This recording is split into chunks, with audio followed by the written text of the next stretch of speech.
할렐루야. 우리 옆에 있는 분들과 인사하겠습니다. 건강하십시오. 네. 요즘 아픈 분들도 참 많고, 또 우리 이미정 집사님 또 사고 나서 병원에 입원하고, 우리 성도님은 절대 아프면 안 됩니다.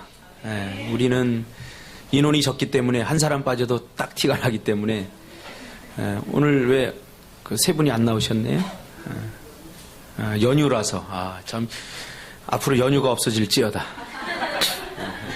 참 연휴가 문제입니다. 오늘 잠언서 15장에 있는 말씀 중심에서 행복의 뿌리는 가정이다. 행복의 뿌리는 가정이다. 5월달은 가정의 달인데 이제 마지막 가정의 달을 보내면서 행복의 뿌리는 가정이다라는 제목으로 하나님 말씀 증거하겠습니다. 초록으로 물든 나무가 바람에 흔들리며 반짝이는 것을 보는 것만으로도 행복한 5월달입니다. 가을에 황금 들판이 우리의 마음을 풍성하게 한다면 이 5월의 푸르름은 우리에게 건강한 미소를 짓게 만드는 것 같습니다. 요즘 푸르른 나무만 봐도 뭔가모를 시원함이 있고 그리고 미소를 짓게 만드는 것 같습니다. 5월은 우리 꿈틀개 청년들처럼 이 건강한 나무들이 참 많아요. 그 나무들을 보기만 해도 저절로 마음이 상쾌해지는 그런 달입니다. 이렇게 한 나무가 건강하고 푸르르려면 그 나무의 뿌리가 건강해야 됩니다. 뿌리가 병들면 건강한 잎을 만들 수 없고, 뿌리가 병약하면 푸르르고 행복한 미소를 지을 수 없게 되는 것입니다. 나무의 건강은 뿌리에 있듯이 한 사람의 행복의 뿌리는 바로 그가 속해 있는 가정 속에 있습니다. 아무리 사회적으로 성공하고 부를 소유하고 부족함이 없고 많은 사람들이 우러러보고 많은 사람들이 부러워하는 그러한 삶을 살아가고 있다고 하더라도 그 사람의 가정이 건강하고 가정이 행복하지 못하면 그 사람은 행복하다고 말할 수 없는 것입니다. 그러나 아무리 보잘것없는 삶을 산다고 해도 그 가정이 건강하고 그 가정이 행복하면 그 사람은 바로 행복한 사람입니다. 저는 상담을 하면서 많은 부유한 가정의 사람들이 자신들의 삶이 행복하지 못하다고 신음처럼 내뱉는 말을 저는 늘 듣게 됩니다. 많은 사람들이 행복을 어디서 찾습니까? 소유에서 찾습니다. 우리는 돈이 많아야 행복할 수 있다고 생각합니다. 우리는 돈이 많아야 모든 것을 만족할 수 있다고 생각하는 그러한 시대, 해부의 시대를 살아가고 있습니다. 어느 정도 이 말에 저는 공감을 합니다. 돈이 없으니까 참 불편하고 힘든 적이 많이 있더라고요. 그러나 돈이 우리 인생에 행복을 주는 전부가 아님을 우리는 늘 기억해야 됩니다. 사랑이 밥 먹여주냐? 돈이 있어야 사람 구실하지. 돈이 있어야 부모 구실하지. 돈이 있어야 자식 노릇하지. 맞는 말인 것 같지만 여기에 큰 함정이 있습니다. 그래서 우리는 과거보다 더 잘 살지 않습니까? 과거보다 더 행복한 삶을 살아가고 있다고 많은 사람들이 이야기하고 있지 않습니까? 그래서 더 많은 과거보다 더 많은 부를 이루었는데 과연 우리의 삶이 과거보다 더 행복해졌느냐? 많은 사람들이 그렇지 못하다고 그렇게 이야기를 합니다. 그 이유가 무엇입니까? 행복의 뿌리인 가정에 문제가 생겼기 때문입니다. 과거보다 우리 가정들은 더 좋은 집에서 이제 살아가고 있습니다. 과거보다 더 많은 부를 누리면서 가정들이 살아가고 있습니다. 제가 어릴 적만 하더라도 참 이 먹는 거 보면 형편없었지요. 노는 것 보면 그렇게 뭐 오늘날처럼 컴퓨터가 있습니까? 뭐 그렇게 풍요롭지 않았어요. 그런데 산과 들을 뛰어다니면서 비록 다 쓰러져가는 그런 오두막 같은 집에 살았어도 우리는 행복했었습니다. 놀다가 저녁에 어머니가 부르는 소리에 뛰어들어가면서 그 밥 한 숟갈 먹으면서도 우리는 행복했습니다. 그러나 우리는 이제 마음껏 먹을 수 있습니다. 피자, 치킨, 뭐든지 원하는 대로 다 먹을 수 있는 이 시대를 살아가면서 많은 사람들은 행복하지 못하다고, 공허하다고 그렇게 이야기를 합니다. 그 이유가 무엇입니까? 행복의 뿌리인 우리의 가정에 문제가 생겼기 때문입니다. 부모들은 자녀들을 더 잘 가르치기 위해서 돈을 더 많이 버는데 시간을 할애합니다. 그러면서 자녀들과 함께하는 시간이 부족해졌고, 그러면서 대화와 소통이 단절되었고, 가정에서 느끼고 경험해야 할 친밀감이라든가 정서적인 행복감을 이제는 잘 느끼지 못하게 되었습니다. 그래서 걱정이에요. 나중에 이 자녀들이 가정을 이루었을 때 내가 원 가족 속에서 느끼고 경험했던 그 따뜻함과 내가 원 가족 속에서 느끼고 경험했던 그 행복감을 느끼지 못하는 이 세대가 다음 세대에게 어떻게 그 친밀감을 자녀 세대에게 줄 수 있을까에 대해서 참 걱정이 되고 염려가 많이 됩니다. 실제로 상담의 현장에서 내가 경험한 바에 의하면 많은 그 자녀 세대가 그렇게 이야기합니다. 내가 정말로 필요할 때, 내가 사춘기를 겪고 내가 정말로 부모님의 사랑이 필요하고 정말 엄마와 아빠의 사랑이 필요할 때, 그때 부모님은 나에게 무관심했다.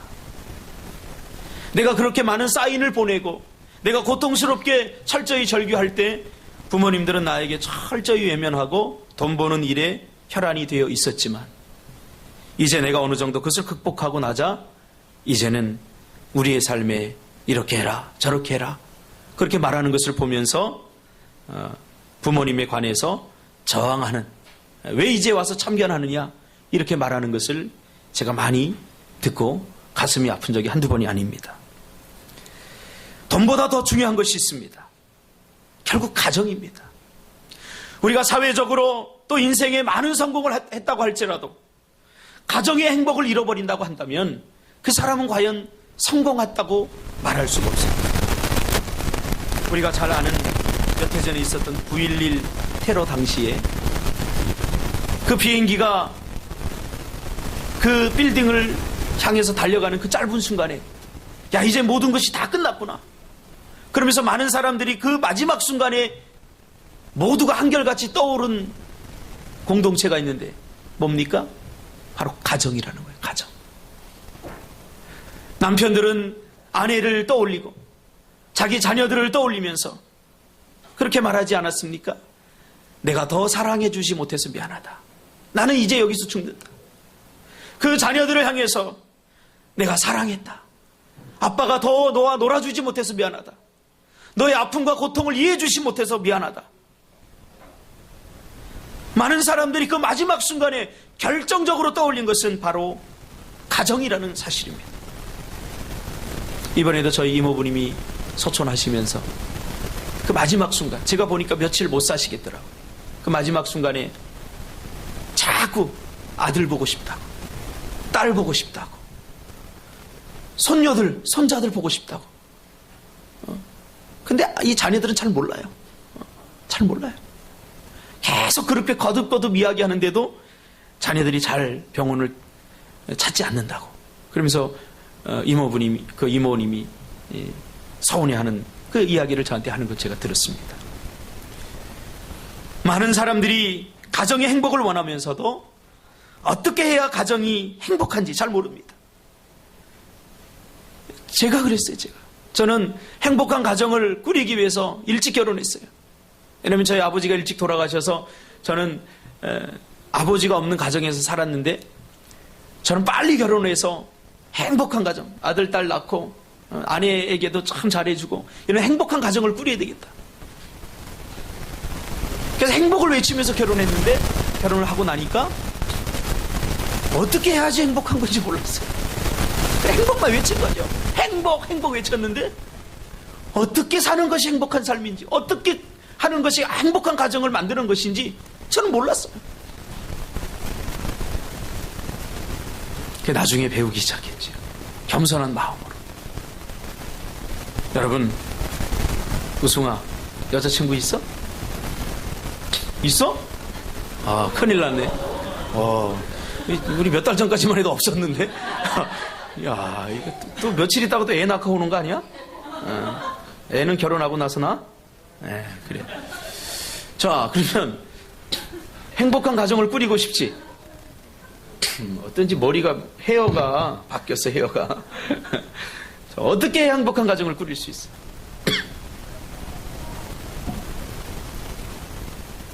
가족에 대해서 순간순간 감사함을 표현하면서 사는 게 제가 예전에 가졌는데 그런 게 행복한 삶을 가정을 꾸릴 수 있지 않을까. 살아봐, 그게 잘 되나?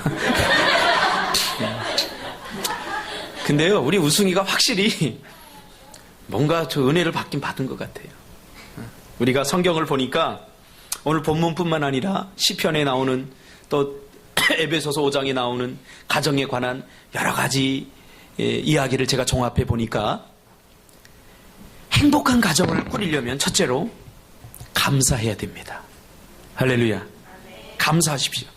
서로가 서로에게 감사해야 됩니다. 남편은 아내에게, 아내는 남편에게, 자녀는 부모에게, 부모는 자녀 때문에 감사해야 됩니다. 오늘 우승이가 말한 것처럼 순간순간 표현하시기 바랍니다. 할렐루야. 세상에서 가장 어리석은 사람이 누군지 아십니까? 비교하는 사람입니다.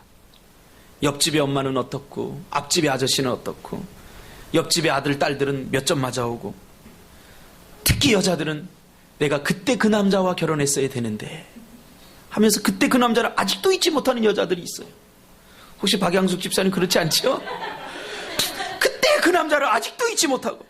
며칠 전에 제가 집에 갔는데 저희 집사람이 다짜고짜 저한테 여보, 나 검사 부인 될 뻔했어 그러더라고요. 그럼 되지 왜 안 됐어? 그 소리를 딱 들으니까 기분이 굉장히 나쁜 거예요. 목사도 사자 들어갑니다.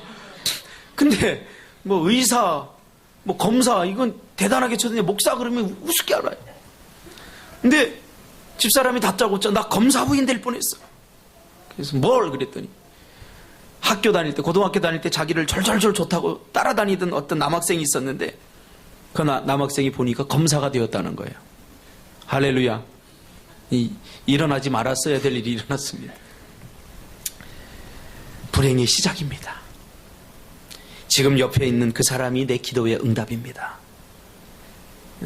지금 옆에 있는 내 남자, 지금 옆에 있는 내 여자, 지금 우리와 함께하는 내 자녀들, 내 부모님, 그분들이 여러분 최고의 하나님께 주신 선물이고 기도의 응답임을 믿으시기를 바랍니다. 비교해보면 내가 살아보지 않는 사람이 더 좋아 보이고 더 멋져 보이고 더 행복해 보입니다. 그러나 지금 내 옆에 있는 내 남편, 내 아내, 내 부모, 내 자녀가 나에게 가장 적합한 그런 알맞은 사람이라는 사실을 기억하시기를 바랍니다. 상민아, 그렇지? 만약에 네가 내 자식이 있다면 나는 너를 매일 때렸을 것 같아. 매일 팼을 것 같아. 근데 좋은 엄마 만나가지고 그래도 우리 전화하면은 그래도 우리 상민이 참, 우리 상민이 괜찮지 않나? 그러면서 우리 상민이 이야기하고 상원이도 내 아들 됐으면 매일 팰 것 같아 내가. 근데 저 장경수 집사님 보면 우리 상원이 이쁘지 않나? 그러면서 얘기하는 거 보면 맞다. 참 내 자식 모두가 하나님께 주신 선물이라는 사실을 저는 발견하게 됩니다. 저도 저희 집사람이 내 아내가 되어주셔서 참 감사할 때가 많습니다. 저는 다른 건 다 괜찮은데 누가 나에게 잔소리하는 거 정말 싫어요. 잔소리. 그래서 제가 기도 제목 중에 하나가 뭐였냐면 하나님 잔소리만 안 하는 여자가 있으면 제가 결혼하겠습니다. 그게 기도 제목 중에 하나였어요. 우리 집사람 고모가 참 괜찮았죠. 살림도 잘하고 참 괜찮은 분인데 유일한 단점은 잔소리하는 거예요. 제가 만날 때마다 하나님 감사합니다. 고모하고 결혼 안 하게 해주셔서 정말 감사합니다. 만약에 저렇게 잔소리했다면 전 정말 못 살아요. 근데 우리 고모부는요 또 그 잔소리를 자장가처럼 들어요. 그 잔소리 하는데도 허허허 웃고 말아요 그냥. 그러니 하나님께서 우리에게 이 두 부부로 맺어주시고 또 살게 하시고 가정을 꾸린 건 우리만 모르지 하나님과 다른 사람은 잘 알아요. 여러분, 우리 종갑씨가 내 평생의 기도 제목임을 믿으시길 바랍니다. 별로 아멘 소리가 작은 거 보니까 내가 별로 안 되는 거예요. 사람의 불행은 비현실적인 꿈을 꾸고 이룰 수 없는 기대를 서로에게 가질 때, 그때부터 시작이 됩니다. 여러분, 단점을 보지 마시고 아내의, 남편의, 자녀들의, 부모님의 장점을 먼저 보시기를 주님의 이름으로 축복합니다. 하루는 말 안 듣는 아들이 부모님에게 투덜거리더랍니다. 누구 엄마는 사랑도 많고 잔소리도 안 하고 용돈도 많이 주고 좋은 집에도 살고, 옆집의 아빠는 돈도 잘 벌고 성격도 좋고 생일 때 좋은 선물도 해주고 자상하고, 그러면서 이 아들이 나도 그런 엄마 아빠가 있었으면 좋겠다, 그렇게 말하더라는 겁니다. 그것을 옆에서 다 듣고 있던 아빠가 한마디 하더랍니다. 너는 그 사람의 자식이 되고 싶겠지만 아마도 그 부모는 너 같은 게으르고 너같이 말 안 듣고 너같이 공부 못하는 자녀 두고 싶지 않았을 거다, 이렇게 말하더라고요. 그래도 나니까 너를 키우지 조심해 임마 하면서 문을 열고 나가더라는 겁니다. 그렇습니다, 여러분. 비록 다른 가정처럼 풍성하지 못하지만, 다른 부모님들처럼 여러분에게 잘해주지 못하는 것 우리가 보고 경험할지라도, 우리 부모님 때문에 내가 그래도 이만큼 살아가고 있고, 그리고 우리 자녀들 참 얼마나 이쁩니까? 요 새끼들 얼마나 이쁩니까? 그렇죠? 하나님께서 우리 가정을 주신 것 감사하시기를, 서로가 서로를 바라볼 때 그윽한 눈빛으로 바라보시기를 주님의 이름으로 축복합니다. 한번 바라보세요. 옆에 그윽한 눈빛으로. 내 남편이다, 내 아내다 생각하고 내 자녀다 생각하고 한번 바라보세요.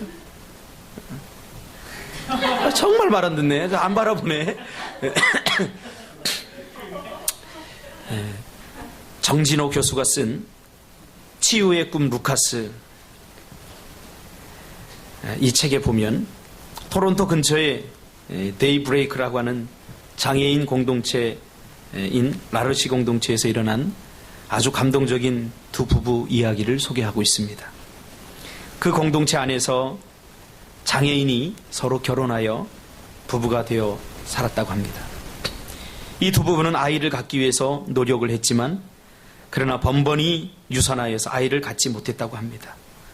두 번에 걸친 유산으로 몹시 마음이 아프고 고통스럽던 어느 날 통증이 찾아와 병원을 간 그들에게 의사는 아직 이 아이가 살아있으니까 괜찮다고 안심시켜 주고는, 그러나 기쁨도 잠시, 놀란 가슴을 쓸어내리던 그 두 부부에게 검사 결과를 가지고 의사가 와서 이렇게 말했다고 합니다.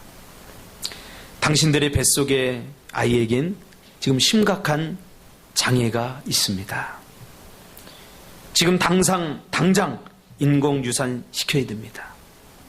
아이의 뇌가 골 밖으로 이렇게 나와 있는 치명적인 장애입니다. 그러니까 이 뇌가 머리 안에 이렇게 감싸져야 되는데 이 밖으로 이렇게 튀어나왔다는 거죠. 이런 경우에는 아이가 세상에 나오더라도 배 안에서 죽을 뿐만 아니라, 세상에 혹시 나오더라도 먹지도 마시지도 못할 뿐 아니라 호흡 장애를 일으켜서 이 세상에서 약 15분 이상을 버티기가 힘듭니다. 그러면서 아이를 인공유산 시켜야 됩니다 라고 말하더라는 겁니다. 얼마나 기다리던 아이인데, 그리고 지난 몇 주 동안 얼마나 애틋하게 사랑하며 그 아이를 가진 것에 감사하며 배를 어루만지면서 하나님께 감사하던 아이인데,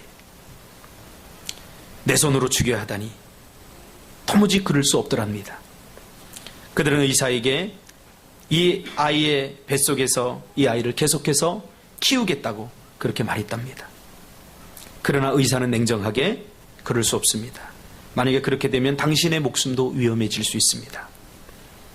당신들이 아이를 낳은 후에 받아야 될 상처는 지금 아이를 유산시킬 때 받는 상처보다 훨씬 더 클 것이기에 의사는 자신의 충고를 받아들이라고 그렇게 했답니다. 그러나 두 부부는 결국 이 아이를 키우기로 했답니다. 집으로 돌아온 부부는 아이의 이름을 루카스라고 지었고, 그리고 자신들에게 주어진 그 몇 달 동안의 시간을 루카스를 위해서 최선을 다해 살았다고 합니다. 그들은 매일 루카스를 위해 찬양을 들려주었고, 루카스를 위해 기도했고, 루카스를 볼 수는 없었지만 만질 수 있었고 느낄 수 있었기 때문에 매일 아이와 깊은 영적인 대화를 나누었다고 합니다. 루카스의 살아있음이 느껴질 때마다 이 두 부부는 감격했고, 그로 인해 하나님께 감사했고, 루카스의 심장 박동을 느낄 때마다 부부의 애절한 사랑이 루카스의 혈관을 타고 흘러 들어가는 것만 같았다고 합니다. 마침내 출산의 날이 다가와 긴장과 두려움 속에서, 그러나 감격 가운데 이 아이를 받았을 때 부부는 세상에서 가장 아름다운 자기 아들의 얼굴을 볼 수 있었습니다. 그러나 충격적이게도 아이의 머리 뒤에는 뇌가 빠져나와 주머니가 하나 달려 있었다고 합니다. 의사의 충고에 따라 두 부부는 루카스를 최대한 밀착하여 안아주었고, 이 부모의 피부 접촉이 아이의 생명을 조금이나마 연장시킬 수 있을지 모른다는 생각에서 그 아이를 더 가슴으로 끌어안았다고 합니다. 루카스가 부모의 사랑을 조금이라도 더 느낄 수 있도록 그 어린 핏덩이를 배 위에 올려놓고 보물처럼 껴안아 주었습니다. 기껏해야 15분 사는 인생. 그 15분 동안만이라도 내 아이를 껴안고 싶어서 그 아이를 두 부부는 꼭 껴안고 있었다고 합니다. 그렇게 모든 사람의 안타까움 속에 15분의 시간이 지나갔고, 그렇게 또 30분이 지나도록 루카스는 가쁜 숨을 몰아쉬면서 살아 있었다고 합니다. 그렇게 2시간, 3시간이 지나자 의사들은 더 이상 병원에서 할 일이 없으니 데리고 가라고 했답니다. 데리고 가서 죽거든 장례를 잘 치러주십시오. 이렇게 말했다고 합니다. 루카스를 집으로 데리고 온 부부는 그날부터 루카스에게 해줄 수 있는 모든 것을 해주기 시작했습니다. 사랑하는 자식을 위해 부모가 평생 동안 할 수 있는 모든 일들을 모아놓은 날들같이 하루하루에 최선을 다했다고 합니다. 루카스를 위해서 서둘러 세례를 받게 했고, 그를 위해 기도하고, 매일매일 조심스럽게 그 몸을 닦아주고, 매일매일 선물을 안겨주었고, 그 라르시 공동체 식구들을 다 모아놓고 매일매일 작은 파티를 함으로써 그 아이에게 축복하게 했고, 모든 사람들이 그를 보고 기뻐하는 그러한 파티를 열어주었다고 합니다. 마침내 루카스의 마지막 시간이 다가왔습니다. 루카스는 그렇게 17일 동안, 불과 15분을 살아내기 힘들다고 했는데 17일 동안 그렇게 살아냈고, 부부는 사랑하는 아들 루카스의 임종을 아프게 그러나 담담하게 지켜보았습니다. 데이브레이크 예배당에서 조촐하게 장례식이 치러졌습니다. 예식이 끝나고 루카스에게 작별을 고하는 시간이 다가왔을 때 루카스의 부모는 침묵을 깨고 입을 열었습니다. 루카스와 함께했던 지난 9개월은 참으로 소중하고 아름답고 행복한 시간들이었습니다. 그러면서 그의 아버지가 루카스 때문에 감사했던 점 2가지를 말했다고 합니다. 첫째는 루카스로 인해서 비로소 아버지가 될 수 있었다. 나를 17일 동안 아버지로 만들어준 내 아들 루카스에게 감사한다. 두 번째로는 루카스는 사랑하는 아들의 고통과 죽음을 지켜보는 하나님 아버지의 마음을 비로소 나에게 가르쳐 주었다. 그러면서 이 정진호 교수가 이 라르시 공동체에서 이 이야기를 듣고 거기에 갔던 사람들이 모두가 감격한 그러한 이야기를 책에다 써놓았습니다. 루카스 이야기는 이렇게 끝을 맺었다. 루카스 이야기를 들은 후 우리 일행 중 어떤 이들은 감동이 넘쳐서 울기 시작했고, 어떤 이는 깊은 묵상에 잠겼으며, 어떤 이는 아버지의 품속에 안긴 어린아이처럼 깊은 잠에 빠져들었다. 나는 휘몰아치는 감동 때문에 도무지 그 자리에 있을 수가 없었다. 테라스의 문을 열고 나서니 예배당 앞에 아름다운 연못과 눈부신 햇살이 온몸을 따뜻하게 감쌌다. 나는 예배당을 둘러싼 숲속 오솔길을 걸으며 루카스를 생각했다. 17일의 인생을 살다 간 이 아이 루카스. 내 걸음은 신비한 사랑을 막 체험한 사람 마냥 연못 주변을 두둥실 떠가고 있었다. 그때 어떤 잔잔한 음성이 내 귀에 들렸다. 바로 네가 루카스다. 내가 70년을 사는 것과 17일을 사는 것이 어떤 차이가 있을까? 하나님 앞에서 우리 인생은 모두 루카스일 수밖에 없다. 여러분, 감사거리가 없어서 감사하지 못하는 것 아닙니다. 여러분의 자녀들 당연하게 낳은 것입니까? 결코 아닙니다.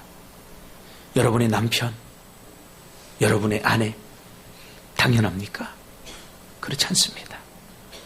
저는 5살 때 내 선택의 여지와 상관없이 아버지가 돌아가셨어요. 내가 선택한 거 아니에요.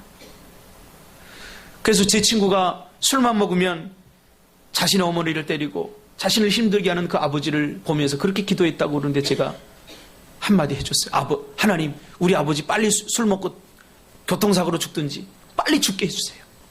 오죽했으면 그렇겠습니까? 그렇게 기도했다고 나에게 고백하는 그 친구를 향해서 제가 그렇게 말했습니다. 나는 그런 아버지라도 있었으면 좋겠다. 여러분이 지금 누리고 있는 것, 여러분이 가지고 있는 것, 그거 당연한 건 아닙니다.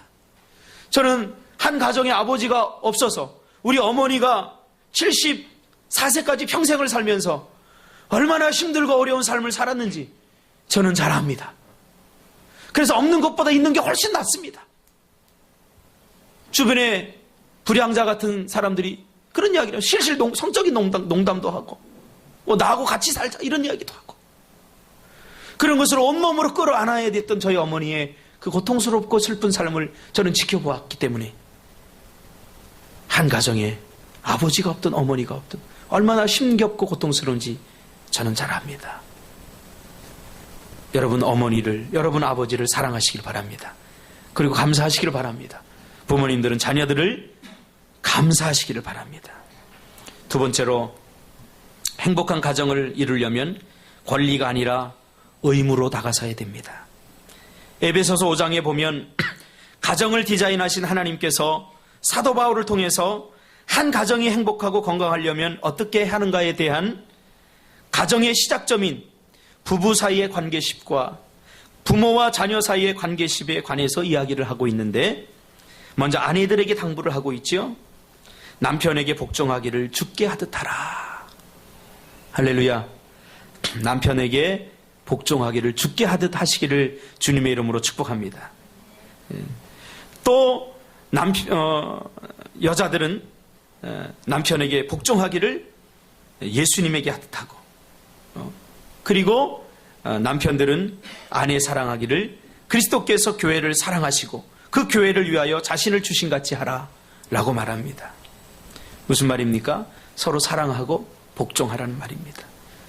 혹시 그렇게 말하는 사람도 있을지 모르겠습니다. 존경받을 만 해야 존경하고 복종해야 할 만 해야 복종하지요. 사랑해줘야 할 만 해야 사랑을 해줄 수 있죠. 미운 짓거리만 하는데 어떻게 사랑해 줄 수가 있겠습니까? 또 자녀들은 부모에게 순종하고 그리고 공경하라고 말하고 있습니다. 아비는, 부모는 자녀들을 노엽게 하지 말라 그렇게 말하고 있습니다. 자, 근데 여기서 우리가 가장 중요한 것이 뭐냐면, 먼저 이 사실을 권리로 다가가지 말고 의무로 다가가야 한다는 사실입니다.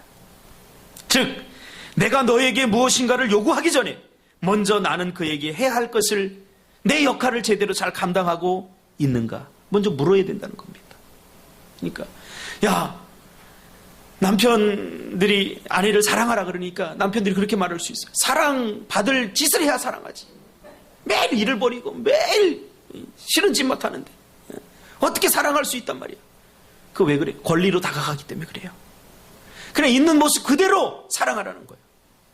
또 아내들은 남편에게 도대체 순종할 만 해야 하지. 약속도 안 지키고 매일 그렇게 하는데 어떻게 내가 그 남편의 말에 순종할 수 있겠어? 매일 사고나 치는데. 이게 왜 그래요? 권리로 다가가기 때문에 그래요. 의무로 다가가라는 거예요. 그렇게 말하기 전에 나는 먼저 그 남편에게 좋은 아내였는가? 그리고 나는 좋은 남편이었는가? 나는 좋은 자식인가? 나는 좋은 부모인가? 먼저 권리를 주장하기 전에 의무를 생각하라. 그렇게 본문은 말하고 있습니다.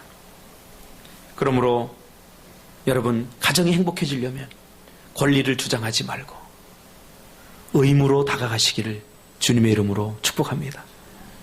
이놈의 남편 결혼했더니 손에 물 한 방울 묻히지 않게 해준다더니 물은커녕 가정의 온갖 짐을 내가 다 짊어지고 있어.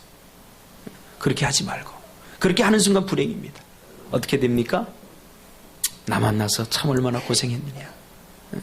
내가 해줄 거 제대로 해주지 못하고 나보다 더 좋은 사람 만날 수 있는데, 이런 의무로 다가가라는 것입니다. 그것이 가정이 행복해지는 비결입니다. 할렐루야. 아마 우승이는 행복한 가정을 만들 수 있을 것 같아. 오늘 졸지도 않고 그냥 또렷하게. 그 여자하고 결혼할 거야? 그 여자 결혼할 거야? 아, 결혼 생각 안 했어? 결혼 생각해?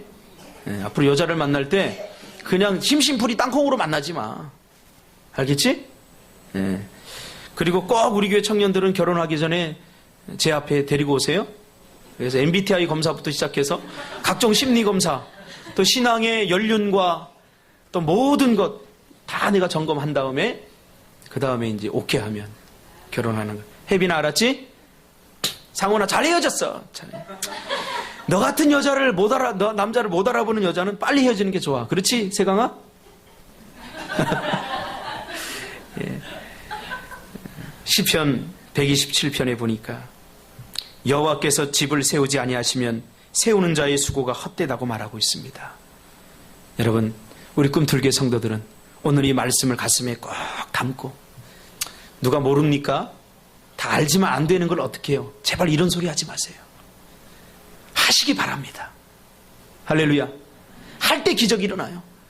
알 때 기적이 일어나는 것이 아니라 하나님의 말씀을 알고 그대로 실천할 때, 그때 역사가 일어나고 그때 기적이 일어난다는 사실을 믿으시기를 주님의 이름으로 축복합니다.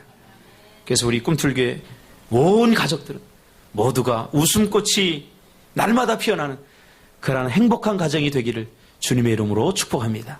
기도하겠습니다. 거룩하신 아버지 하나님, 주님의 은혜를 감사를 드립니다.